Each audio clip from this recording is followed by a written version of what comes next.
Hello there. Well, thank you firstly for joining me and watching this video, which is a bit of a masterclass on how to be a good sitter and therefore getting the most out of your psychic or mediumship reading.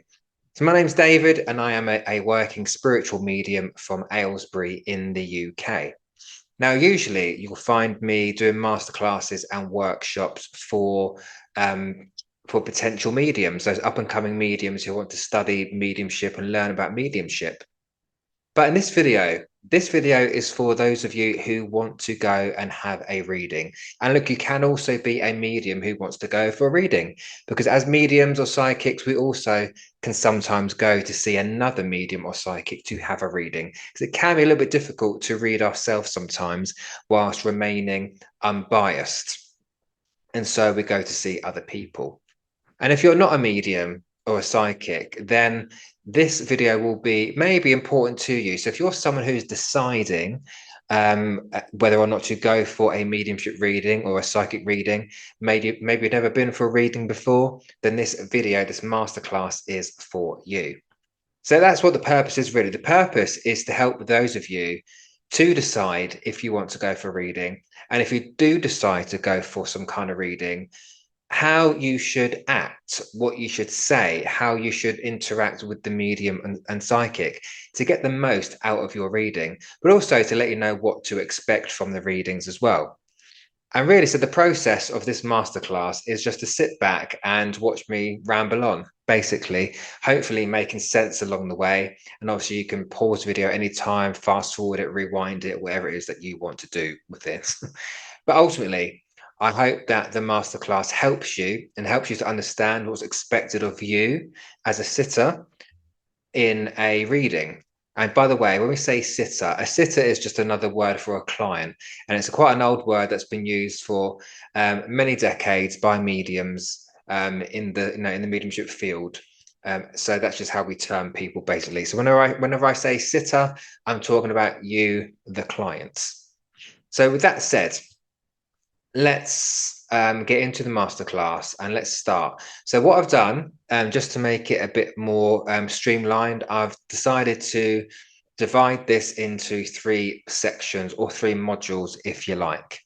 And the first module is quite important because not a lot of people talk about it. So let's talk about the first module, where we talk about the pre-booking phase. As I just said, the pre-booking phase isn't really talked about or discussed very much. So here I am telling you about it. Totally give you that knowledge and give you something else to think about before you even go and book a psychic or mediumship reading. So having any type of reading, no matter what type of reading it is, it can be a powerful thing. It can bring about many emotions and sometimes maybe some questions as well. So with this said, even before booking a reading, there are some things for you to consider and to assess to make sure that you're doing the right thing for you, because a reading is not for everybody. Not everyone wants a reading because if they don't believe in it, or sometimes it's not right for them because it's not the right time for that person to have a reading. So with that said, let's look at those things which you should be considering before you book a reading. So the first thing we'll look at is the why. Why do you want a reading? Have you really considered why you want it? Or do you feel you need to have a reading? Do you feel that the reading is going to help you? And if so, in what way? So if you're looking for someone to give you all the answers or tell you what to do, then that's not a good enough reason to have a reading. There's more to come on that later. But overall, it's important for you to understand the why, because there's no point in having a reading just for the sake of it, because it's a waste of your time and energy and a waste of the time and energy of that reader or the practitioner, if you want to call it that as well. Because for those of us that do this authentically and we do it as a passion, and some might say we do it as our calling, anything else is a waste of time, really, to be perfectly honest about it. So it's going into a reading for the right reasons. And again, that comes back to thinking about why you want or need that reading. And look, let's be very honest. I know there are people out there who will have a reading just to purely test a psychic or a medium. But again, that's not a good enough reason to have a reading. And quite frankly, it's shady and dishonest, in my opinion, if you're going to go for a reading just to test the medium. But again, it's a waste of everyone's time. It's a waste of your time and your energy, your money, and again, the energy, the time, and the effort of the person who's going to be doing the reading for you. Again, whether it's a medium or a psychic. Because also remember that what we do as psychics and mediums, it's not a parlor trick. This is not a party game. It's not for entertainment. Yes, it can be set in entertaining situations like in a theater or something like or on TV or whatever. But at the same time, there is a seriousness behind it because we are dealing with people's loved ones that have passed over. And therefore, that comes with grief and emotion. So it really is important we think about why we want to have this reading done. And some mediums, but also psychics, and I'll get to the difference in a second, but for some, we consider our work sacred because of the very nature of what we do. Like a priest would consider their work sacred as well, but he wouldn't go taking the mickey out of them, making fun of them within a church. So it comes back to that same thing of just having respect, whether you believe it or not, is about having that mutual respect. So let's not make fun of it. Let's not be insulting and waste our time, but go because you really feel you want or need that reading. So once you've worked out the why and you're clear on the why, let's now work out the what. So what is it that you're looking for? What do you want to get out of your reading?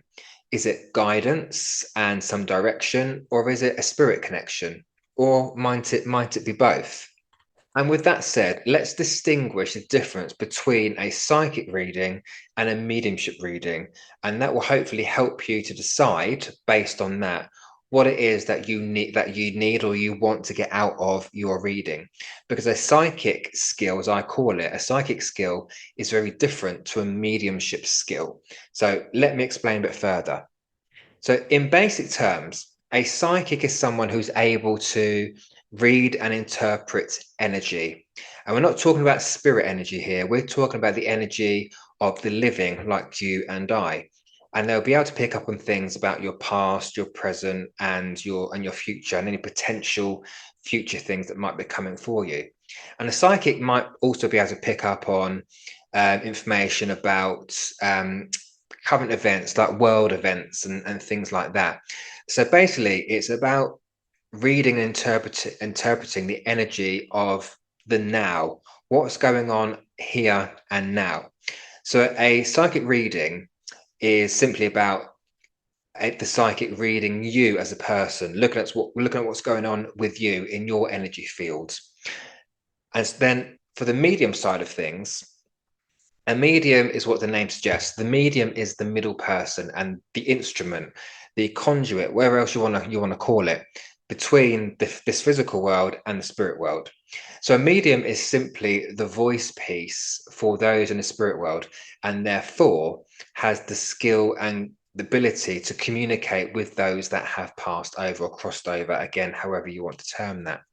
So the job of a medium is to be able to connect to and communicate with those in spirit and basically reunite you with your loved ones that have crossed over by bringing through the communication, the evidence, memories that they wish to give you, along with any messages or guidance which spirit want to bring through as well, whether it be in a private one-to-one setting or in that kind of show setting, the demonstration kind of setting.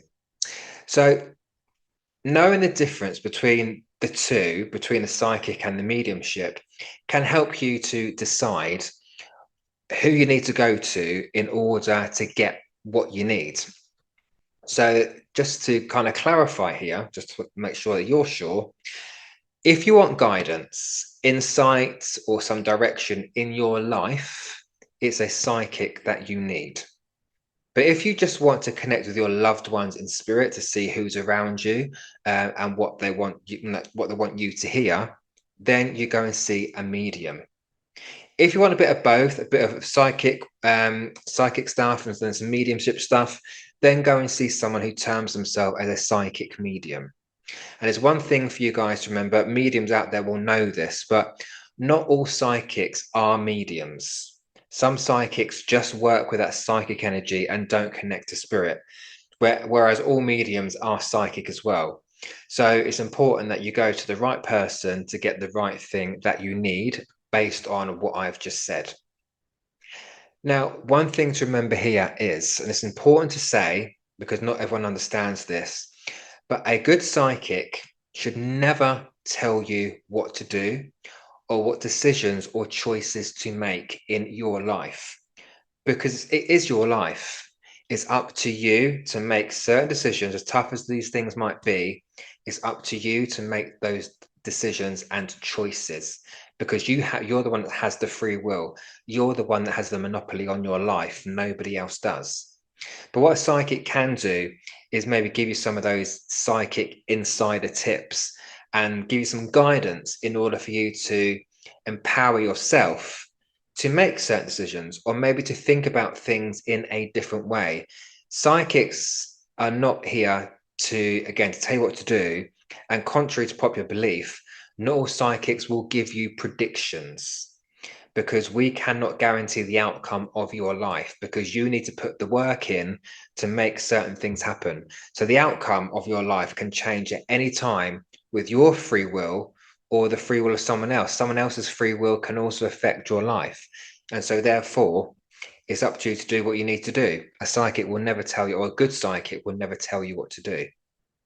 And that's also the same thing for mediums. That some people come for a mediumship reading because they want their loved ones in spirit to tell them what to do. Again, a good medium will not tell you what to do because spirit will not tell you what to do. As much as you think they might or you want them to, they won't, because your life is your life. Your loved ones in spirit, they've lived their physical life when they were here. When they were here, they made certain decisions. They didn't rely on their people in spirit to make decisions for them. So it is the same for you. Free will is a very powerful thing, and spirit will only encourage you to use it, but they won't tell you how to use it. Because again, you have a choice to make your life better or not. No one else can do it for you. But if you are, as long as you're making those choices and you're living your life, spirit will be there with you on your life's journey anyway, to witness you trying to live your best life. So I always say, honor yourself, honor your loved ones by making those choices and decisions. Live your life, because as you're doing it, spirit will be there alongside with you whilst you're doing it anyway. So they still see what's going on in your life, but you have to be the one that lives it. You're the one that has to make those choices. So now we've figured out the why and the what's, let's talk about the when. So is there a correct time to have a reading? Well, some people might tell you that there is, but like with grief, you can't put a time on it. So any type of reading is a very personal thing. And so you have to feel into it. You have to feel, okay, is this the right time for me? Is it not? And be honest with yourself, because sometimes having a reading too soon, especially if we're talking about mediumship readings here, it can actually be more detrimental to you, because when you're in those really raw moments of grief, you want your loved one here. You want them physically here. And so going for that reading too soon can actually remind you, oh, they're not here physically anymore. And that can actually set you back on your healing journey rather than propel you forward, which is what spirit want us to do. They don't want us to be stuck in grief. They don't want us to be stuck in the sadness. Of course, there is going to be grief and sadness because they've gone and we miss them physically. So we have to make sure that we're in the right space, right headspace to go for a reading. And what that looks like is just going through that, being at that point of accepting that they have passed, to come to terms with the fact that they have passed, and to have to process that passing in some kind of way. Now, I'm not saying that you have to be completely free of grief or anything like that, because when someone passes, we will carry that grief with us for the rest of our life. But it's how we choose to live through that that is the difference. So again, we just have to be in a certain emotional state where we're open to and ready to receive whatever comes through from spirit. Because again, it can be personal, it can be emotional, but you should leave the reading feeling uplifted with, again, I guess, a sense of peace, or the sense of, okay, I can start healing now because I know they're okay. And whatever other positive stuff that you take from the reading, that's how it should leave you. No reading should leave you feeling any other way um, than what I've just said, basically. So it's just to give you those things to think about. It's not just jumping into a reading willy-nilly, right? It's making sure that you are in the right space from a mindset point of view, to make sure that you're ready to receive whatever's going to come through without leaving you feeling anything apart from positive. You should also, again, always leave a reading in that mindset, and never sad or in distress or anything like that. That's not what a reading is for. So you have to take responsibility to make sure you are doing it at the right time for you. So talking about time, let's talk about timings. So timing is important, but it's very different for everyone, because we all process grief in different ways, as we know. So some people deal with grief quicker than others, depending on, on the journey of their loved one who is transitioning, who is passing. So, for example, if someone has been ill for a very long time and you're kind of expecting their passing, that could be a very different process for you over someone who's lost someone instantly, like in an accident or something tragic like that.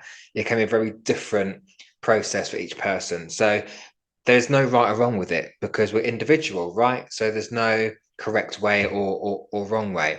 You just have to do what's right for you.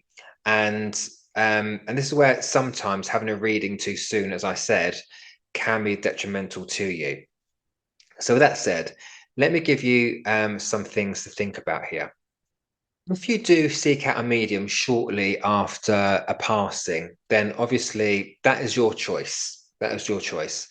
But any ethical and authentic medium will potentially advise against doing a reading for you until you're in the best emotional state of mind. In fact, I have turned away many a client who I felt have come to me too soon. I've had a lady come to me 7 days after her partner had passed, I think her husband had passed, asking me to do a reading for her. And I politely refused to do the reading, just explaining that I felt it was a bit too soon, because I could just feel that from her. Now, someone might say, well, who do you think you are telling someone when they can or can't have a reading? But that's part of my duty, part of my responsibility as an ethical medium who does have ethics and values and morals. It's important that I make sure that the reading I feel is right for both of us. Now, if I was an unethical medium, I could easily say, yeah, no worries, I'll take your cash, I'll do your reading for you, and just do it. However, that's not what I'm in it for. Yes, I've got bills to pay, but I also have that responsibility to make sure that I'm going to leave my client feeling better than they did when they first walked in. And so again, it comes back to their mindset as well. So what I mean by that is they just need to be in a place where they can say, okay, I've accepted the passing.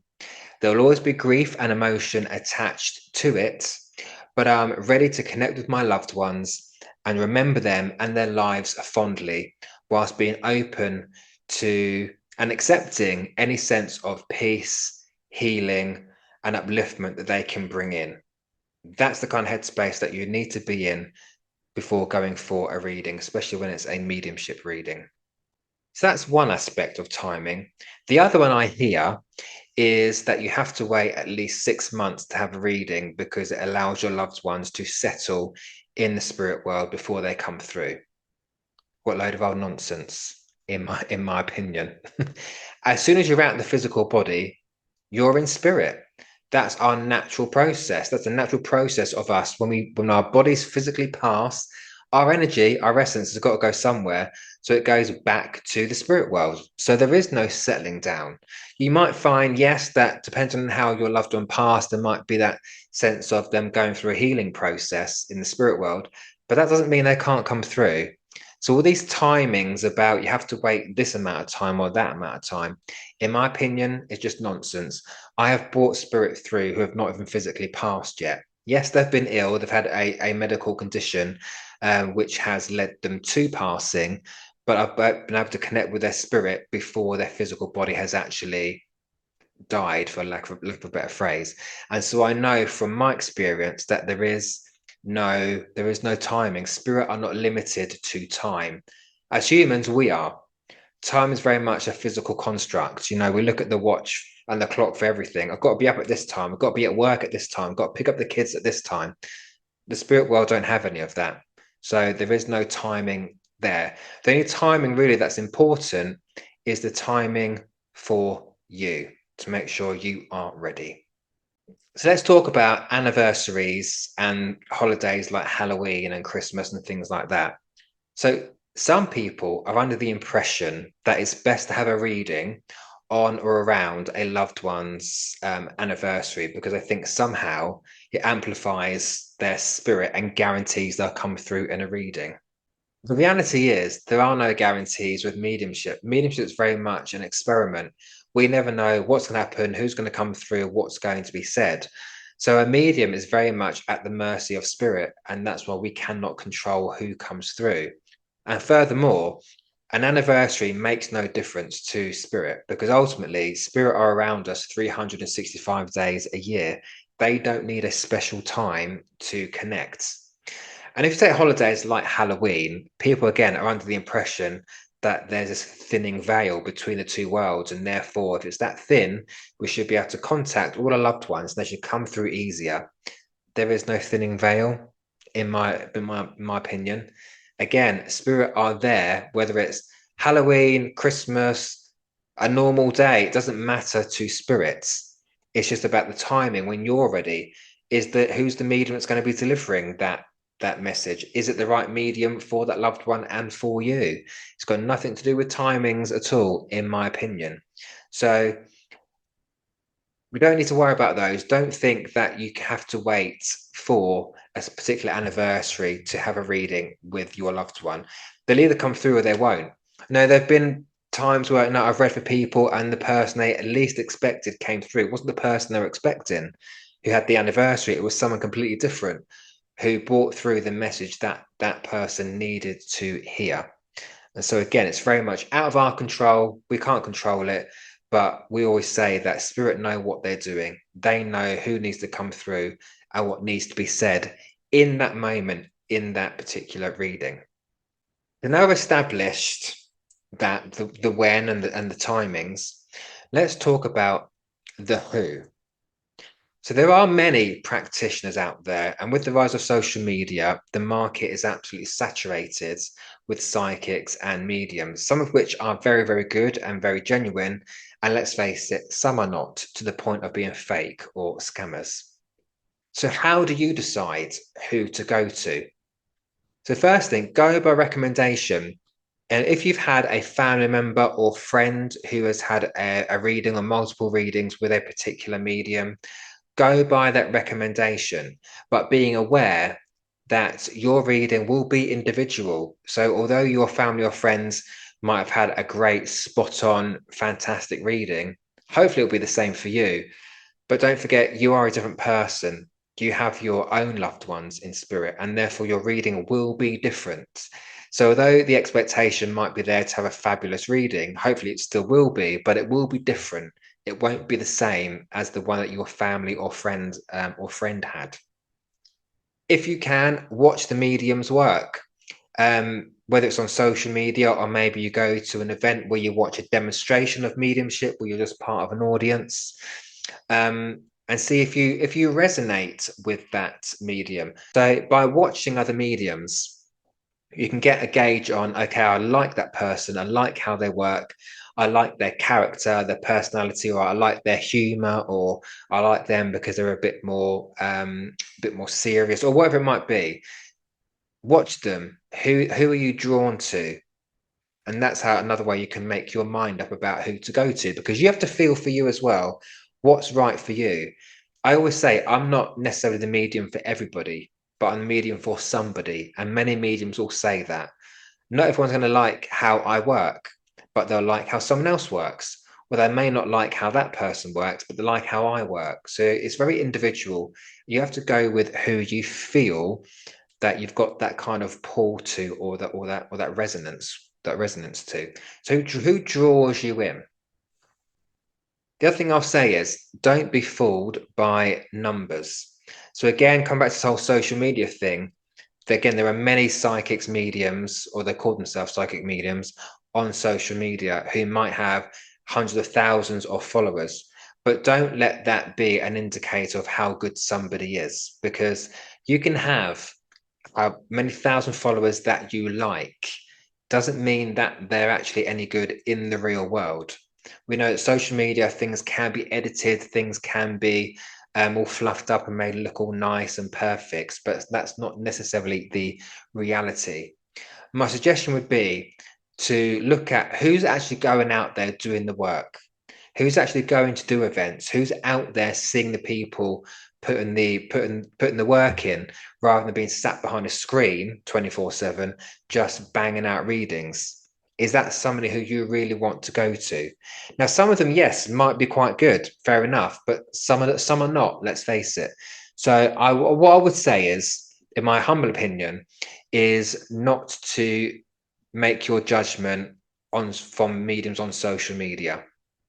Go out there and see who's about in the churches, in the centres, in um, theatres, doing special events in village halls or social clubs or whatever. Go and see them actually put the work in and working with people in real time. That would be my advice. But ultimately, either way, you have to go with what you feel. Don't just jump straight into any old reading with any old medium. You want the reading to mean something to you. You want the reading to bring you something good, to bring you something positive, and you can only do that by going with the right psychic or medium, not just with any old Tom or Tom, Dick, or Harry. So go and see what's out there. See who you resonate with and what feels right to you. So the last part for this first kind of section, to look at the how.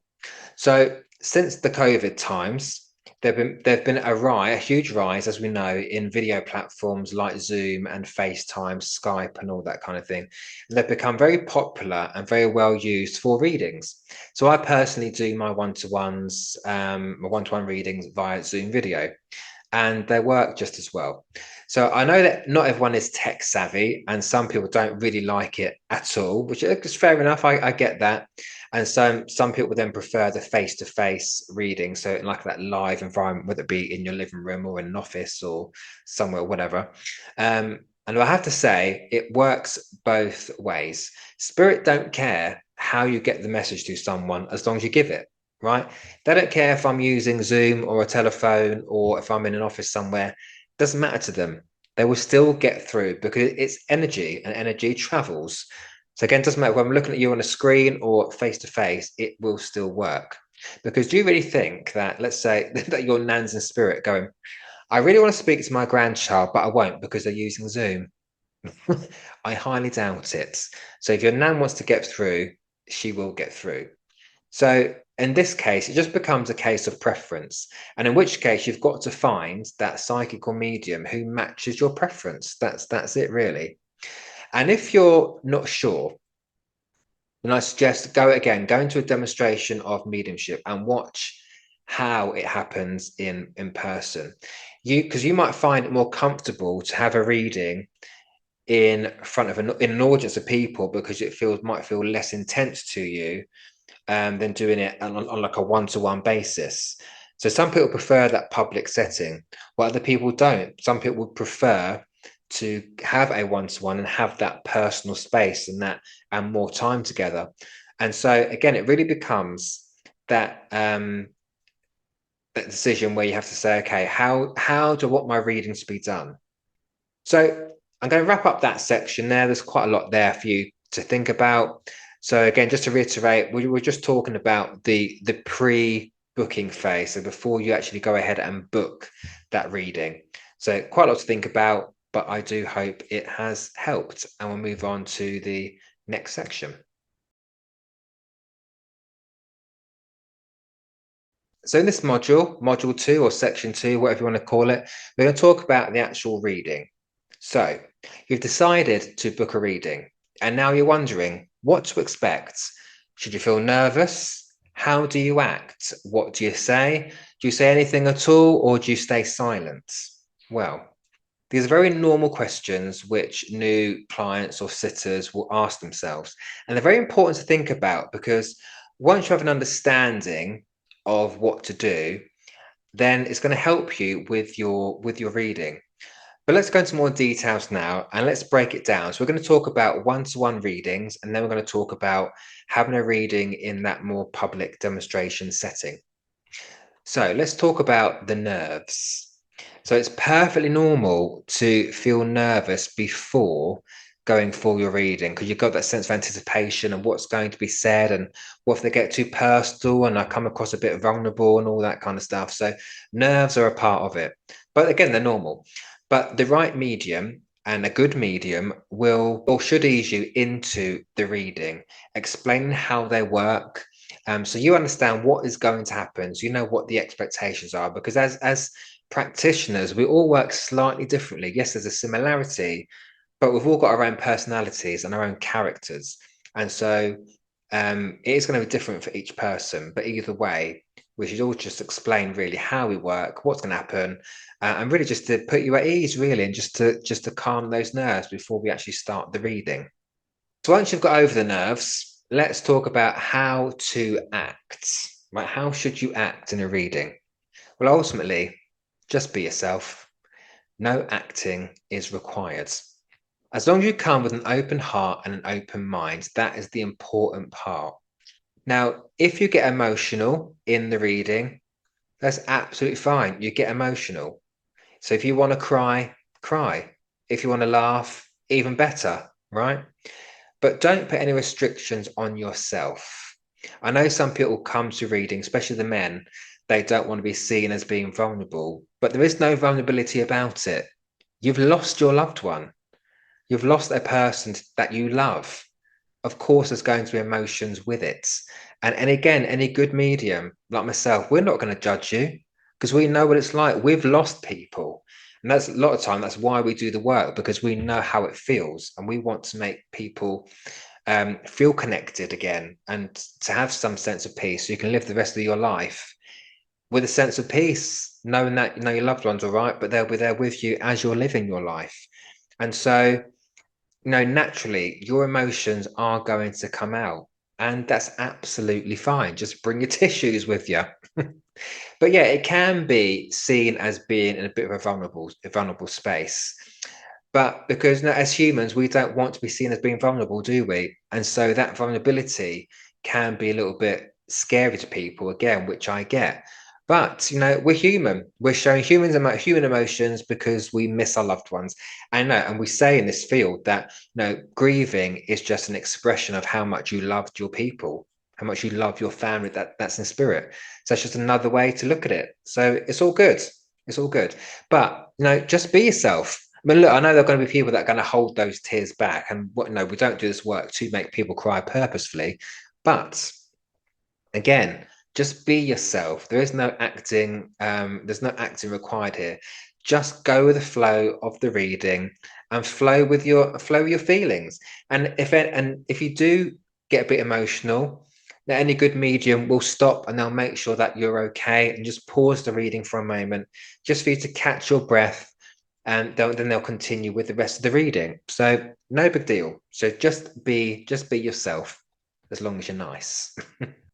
So with the mindset, we've kind of covered it already, but again, just reiterate, it's important to go into a reading with an open heart and an open mind, because it'll make the reading go much smoother, as long as you've got the right medium for you as well, of course. Because if you're open, you are showing spirit that you're open and you're ready to receive whatever they have to give you. If you go into a reading too closed off or with some guard up, then no, it's not going to go as smoothly as you want it to go, because you're then saying to spirit, I'm not ready. I'm not ready for reading. I'm not ready to receive what you need to give me. And so then it's a bit like a medium is trying to get through a brick wall to give the information to you. Your spirit are still going to be there, but if you've got a wall up and a guard up, then that's a blocker for you straight away. So just by saying this, you can see that a reading is not about the medium. It's about spirit, and it's about you being open enough to receive that communication. It's a three-way conversation. It's you, spirit, and the medium, and all three of you need to work together in order for that communication to go as smoothly as it can.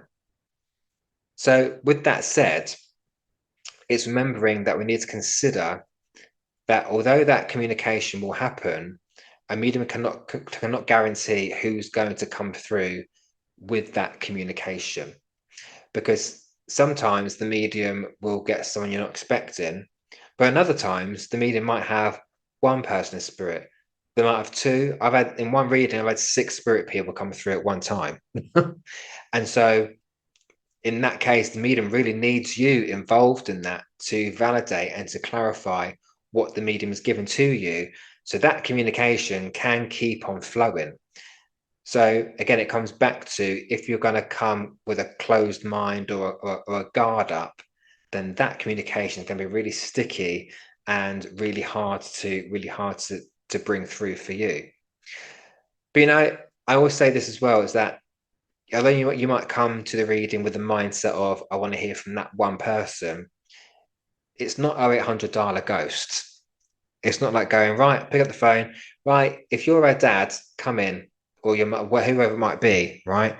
It's not necessarily that. There are some mediums like myself that can sometimes do that. We can sometimes say to you, who do you want to hear from? And we can connect in with them. But that's not always the case. And so again, it's about being open-minded to whoever's going to come through, because you might find that the person you least expect to come through is the person who has the most important message for you, has the most important piece of information or guidance that actually you need to hear. So that might come from granny instead of your mum, for example. So as much as you might want your mother, it might be your grandmother that comes through with the message that you need to hear. Doesn't mean your mum's not there. It just means that granny has got the information that you need to hear in that moment in time. And maybe in another reading with another medium, mum might come through. So your mindset is really important to the reading. You are part of the reading. It's not just the medium having a conversation with spirit and then just throwing it at you. It's you being involved in that as well. So when it comes to responding and coming in with expectations and mindset, let's talk about passwords and code words. So I know that some clients come to readings or have been to other mediums having set a code word or a password with their loved one and expect that to come through to almost prove it's real. Well, it'd be lovely if it's that simple, but it's not. Having said that, it can happen, and I've personally brought through certain code words that my client has set with their loved one. So it has happened, but it doesn't happen all the time, because here's something to consider. Spirits do not have a voice box. So when I'm communicating with spirit, they're sending me an energy, and all mediums, they're sending us like an energy or a frequency, and our mind is interpreting it and translating it through signs, symbols, words, sentences, and feelings. So it's not like I'm here. It's not like they're talking to me as I'm talking to you. You can hear me. You can hear the words very clearly that I'm saying. Spirit can't do that because they don't have this. They ain't got a voice box. They've not got a jaw. They've not got a mouth. They've got no physicalities about them in order to communicate. which is why sometimes we do get things wrong, because we're trying to interpret what they're giving us. We're trying to interpret an energy. We can't see energy. We might be able to feel it, but we can't see it. So our minds are having to translate what's coming through. So if they could talk to me and very clearly, like I'm talking to you, then do you know what I want spirit to give me? I want your name. I want your date of birth. I want your address. I want your telephone number. I want your inside leg measurement. But that's not going to happen because they can't do it. And so you might come into a reading wanting a certain phrase or code word, but if it's not been able to put through to my mind, then you're not going to get it. Now, it doesn't mean, again, that your loved one's not there. It just means that my mind is not been able to grab that password or code word, or maybe spirit have got better things to talk to you about. Because from my experience and from a lot of mediums that I talk to, spirits will give us what they need to give us. And we have a saying that says, as mediums, we have to be satisfied with what spirit want to give you, not what you want them to give you. So we're just the channel. I call myself the glorified parrot. They tell me what to say and I just say it. So actually, to spirit, some things are more important than a password. Maybe their character, their personality, what you remember is more important. Maybe giving you a name or a certain memory which you hang on to. That's far more important than a code word that you've set with them, because that code word is not a part, it's not a part of their life. Their character and personality is a part of them. The memories that you share with them, that's a huge part of their life. Just setting a code word or a password, that's a one-time thing. And so they feel like there's more important things to give you than the password or the code word that you've set. And look, I've heard people say, I will believe this only if they give me a code word. Well, if that's your mentality, then maybe you're not ready for a reading, because spirit are far more than just a code word. They are your loved ones. They want to show you that they're still around by allowing you to feel them, to feel their essence. And to me personally, a code word or a password just isn't going to cut it, in my opinion. So it's just understanding that that is the case. Do not go to reading with too much of that expectation and then leave feeling deflated because you've not got a code word. Look at the rest of the context of the reading that you'll potentially be having. So with that said, I want to talk about demands. So linked to what I've just said, neither you or the medium can demand that spirit come through, nor can you demand that they give you what you want. You can't just demand, you say, I want this, and they give it to you, like a password. So I think of it this way. When your nan was alive, for example, would you have dared that you demanded your nan do what you say or give you what you want? You probably wouldn't. And I wouldn't have dared say to my nan, you better give me this. I wouldn't have dared, dared do that. So what makes us think we can do that just because they're past? So we need to think about that as well. We're very much at the mercy of spirit, as I've said, and whatever they want to give us, we will give to you. They know what they're doing far more than we do. We're just passed on what we are receiving.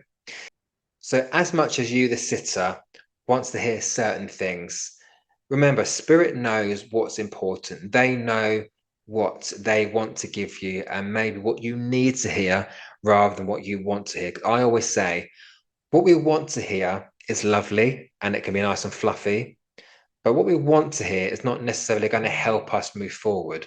It's what we need to hear, which sometimes might be uncomfortable. It might be something we're not expected to hear.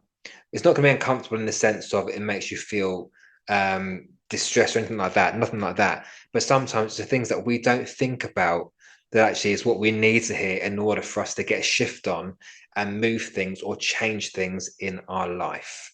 So remember, spirit knows best. So now we've kind of discussed what spirit might bring through or they might say. Let's look at what you should or shouldn't say during your reading. So I know that some clients come into a reading with the mindset of, I'm not going to say anything, I'm not going to give much away, just kind of not going to react much, really. But actually, that's more of a hindrance than anything else. It's not going to help your reading. At the end of the day, as mediums, we are not body language experts. There are people that go to university to study that kind of thing. Now, we have no qualifications in that field unless someone is a body language expert, which I've never heard of before in the mediumship field, but it can happen. No, you could sit completely still, pick your nose, scratch your head, or whatever, and we'd be none the wiser because we are not focused on what you're doing really, or what actions you're doing or not in that reading. We're focused on what spirit are putting into our minds so we can work it out and give it to you. And many people know that when they come to see me in a demonstration, when I start my spirit link, I'm not looking at the audience. My eyes are kind of looking about to kind of see what's going on in my mind.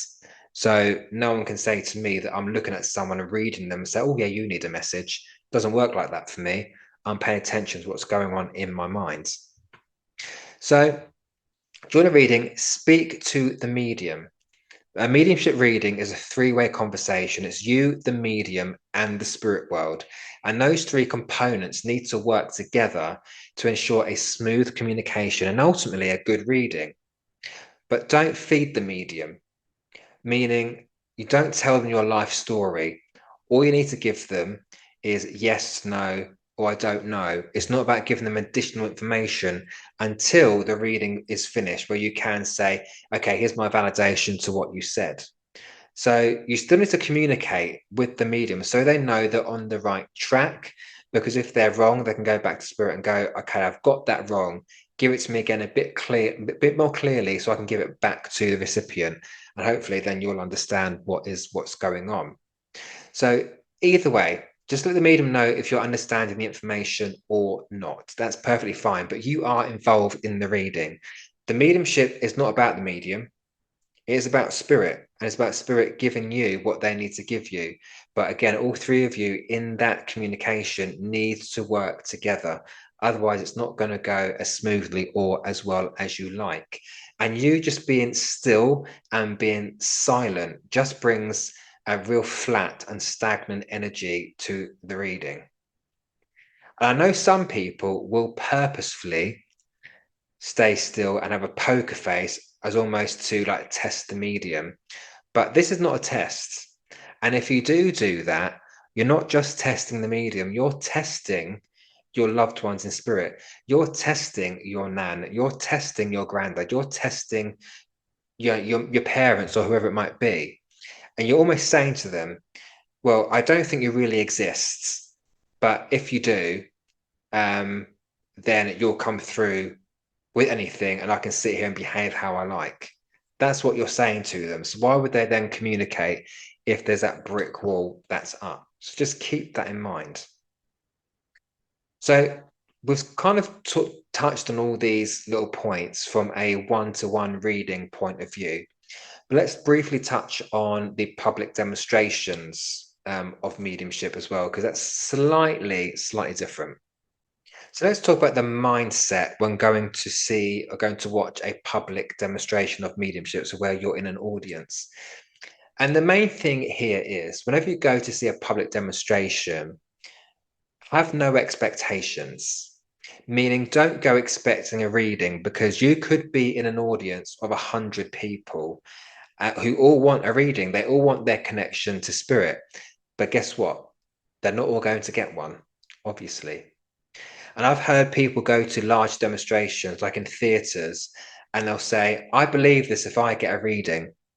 And like, well, if you go to an event in a theatre where there could be a couple of thousand people, what makes you think you're so special that you're going to be picked out of all those thousands of people? What entitles you to a reading over anybody else? How do you know that the woman sat next to you has not lost her child, who may be the one who really needs that reading? And so that's kind of a bit of an arrogant way of looking at mediumship, is going thinking, yes, I'll only believe it if this, I'll only believe it if that. There are many people who are in just of as much need as you are for a reading.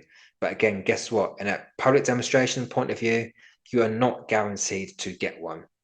If you really want a reading, book a private reading if you really feel that you need it. Because in my opinion, when we go to a demonstration, we should just be going just to enjoy the event, to watch something you've got an interest in, to be in the company of other people who might feel similarly to you or live a lifestyle similarly to you, which is that spiritual lifestyle. I know when I go to watch demonstrations, I very, very, very rarely get a reading, but I go just to watch the demonstration, to just be in that lovely energy of all these people who are all there to connect to spirit. So, but either way, though, whether you go for a private reading or to a demonstration, it's just still important to go with an open mind and an open heart, because in those kind of environments, you never know what's going to happen, as long as you just enjoy the event.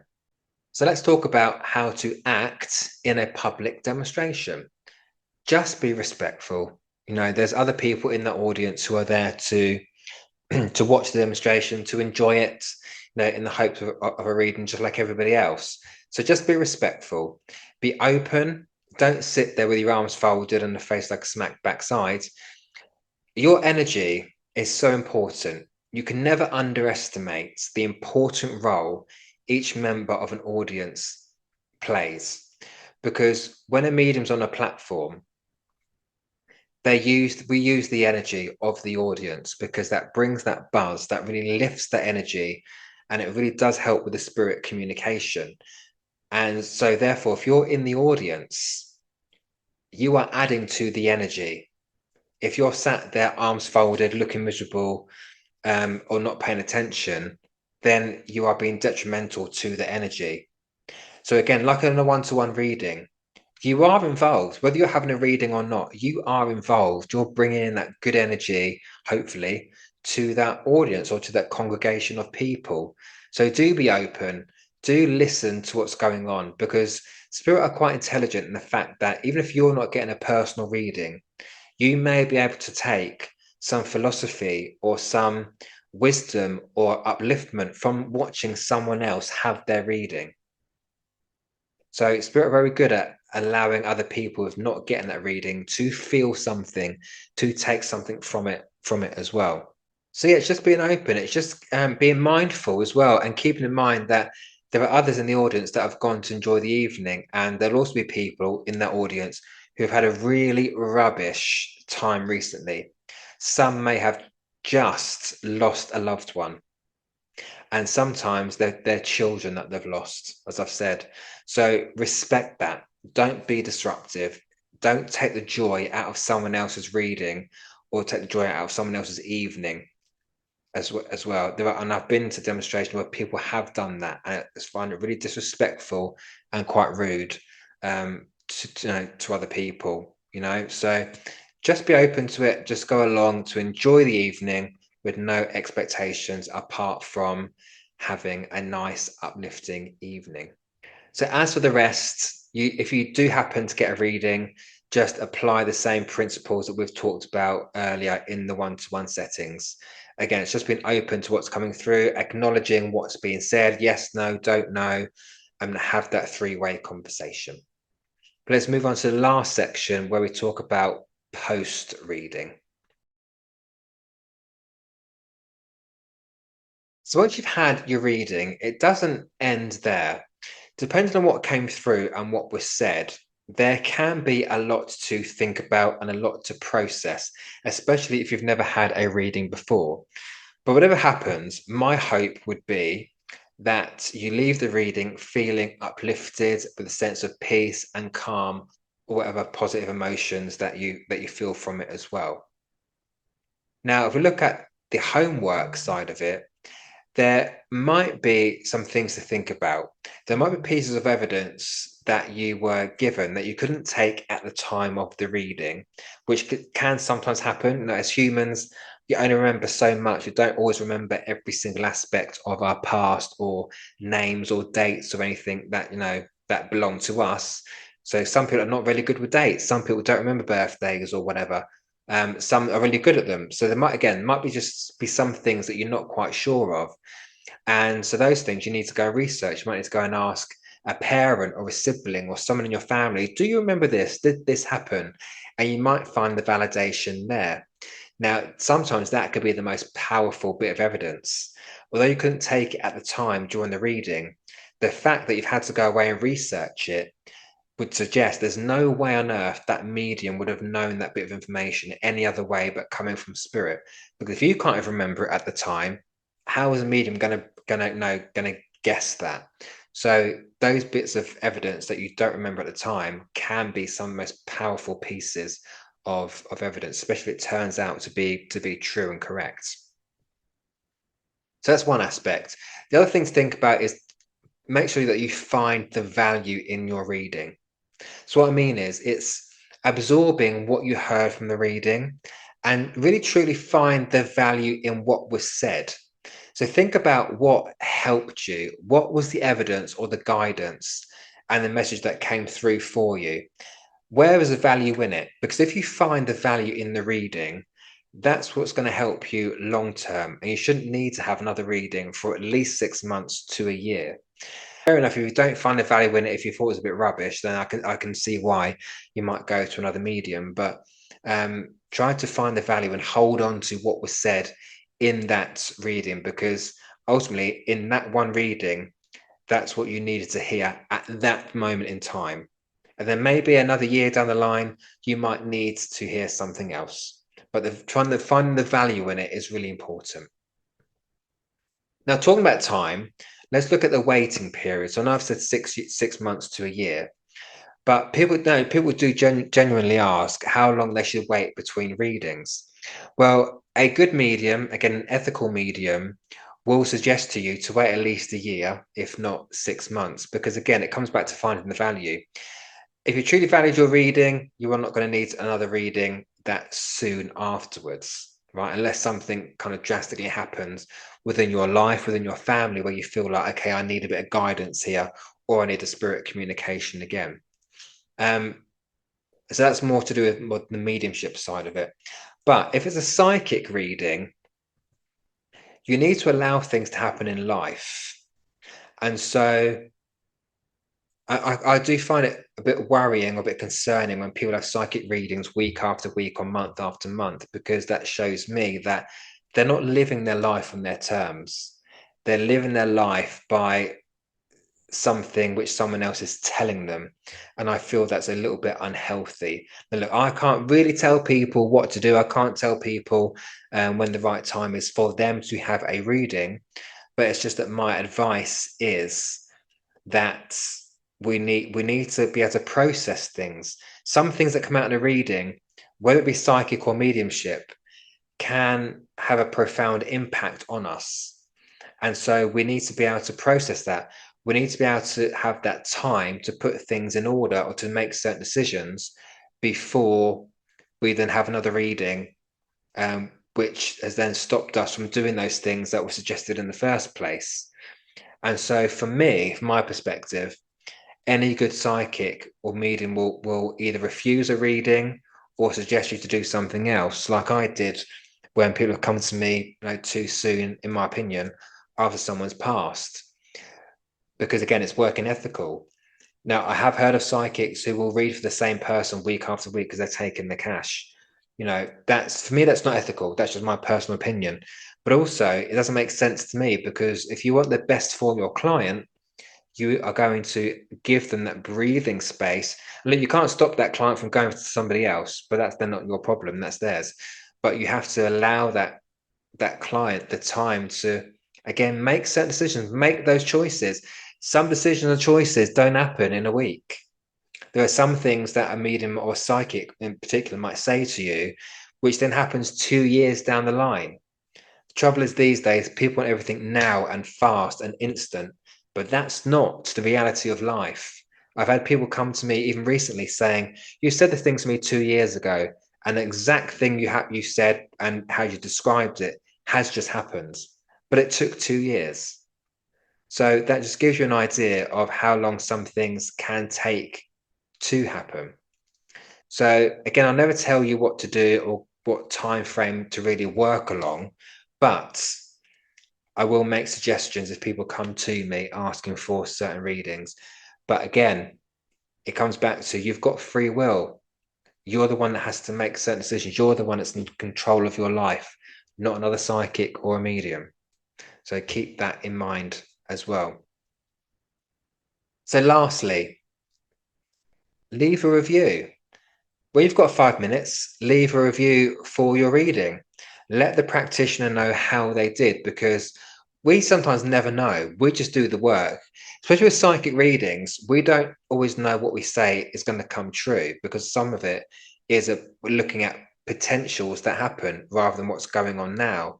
And if people don't leave us reviews, we don't know how we're doing, really, because we just do the work. So if you have got time to validate your psychic or your medium, do it. It does help them, but it also helps other people to decide what medium or psychic they want to go to. It comes back to that word of mouth and that recommendation. But a lot of people do rely on reviews and testimonials and things like that. And as mediums and even as psychics, we don't remember what we say. So if someone comes up to me a month after I've read them, they might say, "Do you remember what you said to me?" And I'll go, "No," because we don't. We have what I call psychic amnesia, because what we're giving to you are not our thoughts or memories. They're borrowed thoughts and memories. They're borrowed from spirit. They pass through us and we give them to you. And as soon as we've said these things, we forget. And so if you were to, again, come up to us and remind us of that, it's a nice reminder, because we don't remember. But actually, if you put the reminder in a little review for us, which everyone can see, right? Not about fluffing up the ego, maybe just a little bit. But no, see it in all seriousness. It lets us know how we're doing and how actually we impacted you, because we don't get told. There's no one, we don't have a boss which says to us, "Let's have an appraisal. Let's talk about how you performed this month." We don't have any of that. So if you've got a chance, do leave us a little review, because you might be helping someone else who could also benefit from a reading just like you did. But I'm going to stop rabbiting on now. I thank you for watching, and I hope this has helped you to make some decisions when it comes to going for a reading.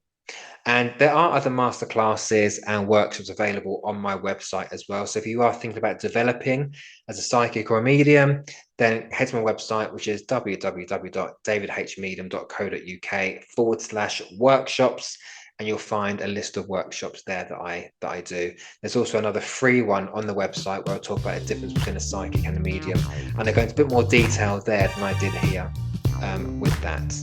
So once again, thank you very much for watching the masterclass. I do hope it helped you. Take care.